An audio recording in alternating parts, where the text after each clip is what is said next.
Hi மக்களே, இன்றைக்கி நாங்கள் எங்கே வந்திருக்கோம்னு பார்த்தீங்கன்னா வெள்ளை சோளம் தோட்டத்துக்கு தாங்க வந்திருக்கோம். ஸோ பாருங்கள், ஃபுல்லாக சோளம் வந்து பார்த்திங்கன்னா நல்லா காய்ச்சி அப்படியே பூவோட கீழெல்லாம் பார்த்திங்கன்னா நல்லா சோளம், அந்த சோளம் வந்து பார்த்திங்கன்னா நல்லா காய்ச்சிருக்கு. வெள்ளை சோளம்ங்க இது. ஸோ பாருங்கள், ஃபுல்லாகவே இது தோட்டம்தான். ஸோ பாருங்கள் எவ்வளோ சோளம் காய்ச்சி இருக்கும்.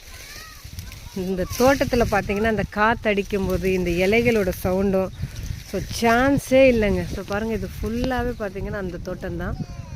ஸோ அங்கே பார்த்திங்கன்னா ஃபுல்லாகவே மஞ்சள். ஸோ சுற்றி பார்த்திங்கன்னா இந்த வெள்ளை சோளம் தாங்க. ஸோ பாருங்கள் எப்படி இருக்குது பாருங்கள், காய்ச்சி கொத்து கொத்தாக இருக்குது பாருங்கள் மக்களே. இது வந்து பச்சையாகவே சாப்பிட்டு பார்ப்போம்.